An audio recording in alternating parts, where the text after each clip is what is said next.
Bienvenue dans Bordeaux-Lyon épisode 4. Les gars, aujourd'hui je vais vous parler du dernier jour de ma petite expédition. J'en profite de finir le vélo là pour rester un peu dans le vif du sujet. Je fais une petite sortie VTT tranquille, 25 km, donc ça régale. Bref, si vous n'avez pas suivi les épisodes d'avant, je vous invite à les regarder. C'est un petit storytelling sur une semaine où j'ai fait 600 km avec un vélo absolument pas adapté. Bah attendez, d'ailleurs c'est celui-là, c'est le Rock Rider. Et avec un sac de 20 kilos avec des affaires pour une soirée, etc. Bon, vraiment à l'arrache. Et donc le dernier jour, j'arrive dans un camping. Donc c'était le jeudi soir. J'étais parti le vendredi de la semaine d'avant. J'arrive dans un camping à 23 h, j'avais pas payé.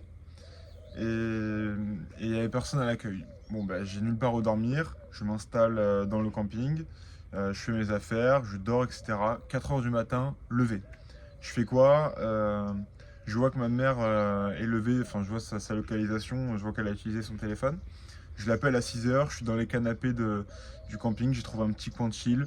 J'attends que des gens soient levés pour demander un café. Je demande où est-ce qu'il y a un endroit pour prendre un déjeuner. Bingo, il y a un hôtel juste à côté. Déjeuner à volonté pour 10 euros. Je m'empiffre de fromage, de charcuterie, d'œufs, de pain au chocolat, etc. etc. Et là, je me dis, ok, j'arrive demain. Il me reste 180 km. Je me dis, il faut que j'arrive demain avant 9 h. Je ne dors pas de la nuit. Jamais j'arriverai avant la tombée de la nuit. Et donc, je l'annonce à mes parents. Je leur dis, bon, j'arrive demain. Ils me disent, ouais, t'es fou et tout.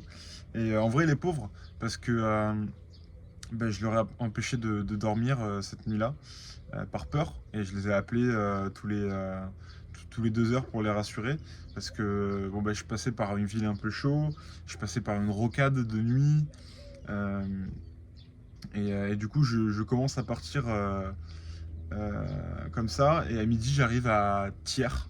C'est une ville en hauteur, mais avec énormément de dénivelé. Il y avait une pente, mais vraiment comme ça. Et je devais pousser mon vélo à deux doigts de tomber.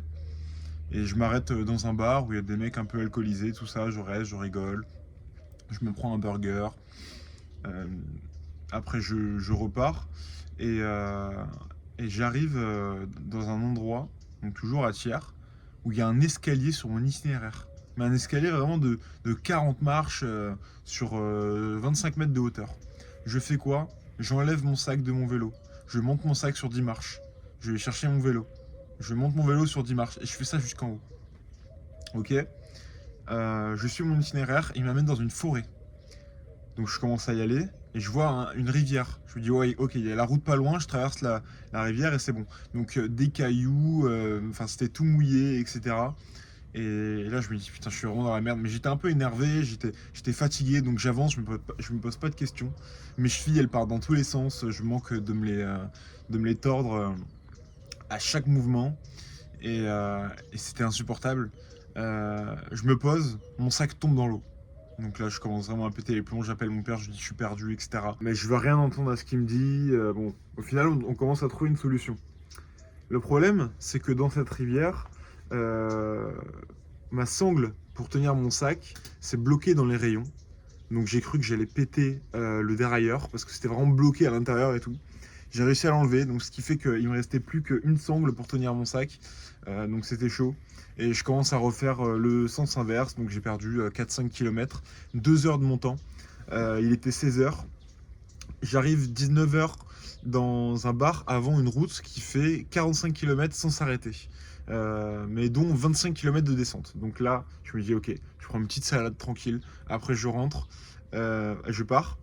Et là, je rencontre un gars super gentil, il m'a fait beaucoup de peine, en surpoids, qui faisait du foot, etc. Il commence à me raconter sa vie avec une meuf, il me montre les messages, et en fait elle se fout totalement de sa gueule.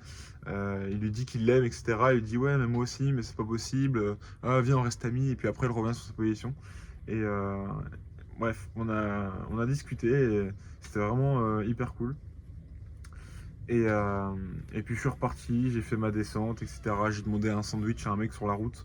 C'est la dernière personne à qui j'ai parlé pendant ce voyage. Et bref, du coup, pendant la nuit, bah, je prends des risques, etc.